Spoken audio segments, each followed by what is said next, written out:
Si Rico ay isang batang mangingisda na palaging bumabalik ng gabi mula sa lao. Isang gabi, habang nasa bangka siya sa gitna ng lawa, napansin niyang may kakaibang liwanag na sumisilip sa ibabaw ng tubig, na parabang isang apoy na lumulutang. Hindi siya makapaniwala sa kanyang nakikita, isang bolang apoy na umiikot at sumasayaw sa hangin.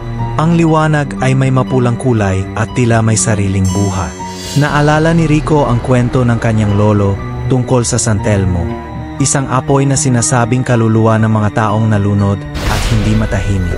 Sinasabi ng kanyang lolo na ang San Telmo ay naglalakbay sa tubig upang maghanap ng makakasama o mahihila pababa sa ilalim ng tubig.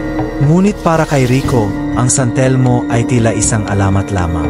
Habang pinagmamasdan niya ang bolang apoy, biglang lumapit ito sa kanyang bangka. Naramdaman niya ang kakaibang init at ang paligid ay biglang naging tahimik. Binalot siya ng takot at hindi niya magawang umiwas ng tingin. Ang San Telmo ay tila ba nakatingin sa kanya. Sumasayaw sa hangin at parang tinatawag siya. Hindi na niya napigilan ang kanyang sarili at nagsimulang sumilip para humingi ng tulong. Ngunit ang kanyang boses ay tila nilamon ng hangin.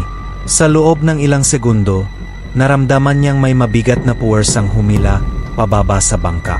Pakiramdam niya ay nahihila siya sa ilalim ng tubig at ang kanyang katawan ay naging sobrang bigat. Halos mawalan siya ng malay, ngunit sa huling sandali ay naalala niya ang payo ng kanyang lolo na manalangin. Sa gitna ng kanyang takot, nanalangin si Rico ng time tea. Biglang naglaho ang San Telmo at bumalik sa katahimikan ng paligid. Unti-unting nabalik ang kanyang lakas at nagawa niyang makabalik sa kanyang bangka nang hindi nahuhulog.